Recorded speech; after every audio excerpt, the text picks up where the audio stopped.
There's no feeling more intense than starting over. If you deleted your homework the day before it was due, as I have, or if you left your wallet at home and you have to go back after spending an hour in the commute. If you won some money at the casino and then put all your winnings on red but it came up black.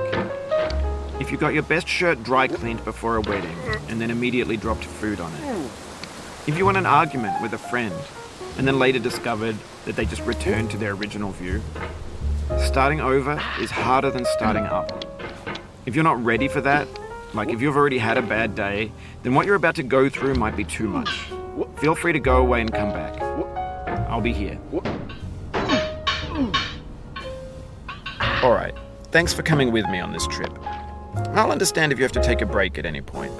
Just find a safe place to stop and quit the game. And don't worry, I'll save your progress, always, even your mistakes. This game is a homage to a free game that came out in 2002, titled Sexy Hiking. The author of that game was Jazuo, a mysterious Czech designer who was known at the time as the father of B games. And B games are rough assemblages of found objects.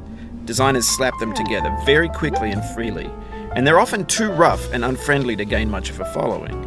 They're built more for the joy of building them than as polished products.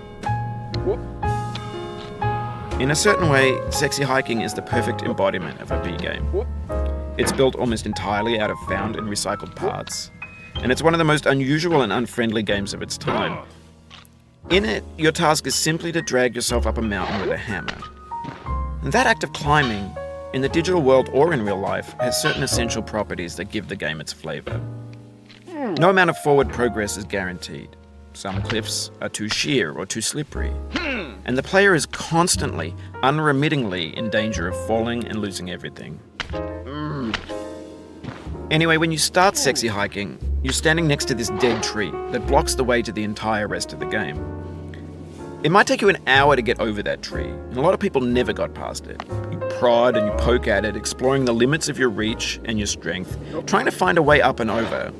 And there's a sense of truth in that lack of compromise.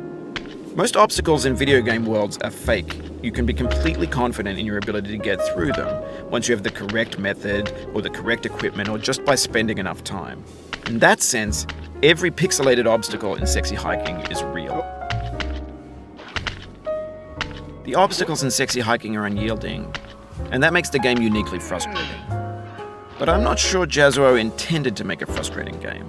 The frustration is just essential to the act of climbing, and it's authentic to the process of building a game about climbing.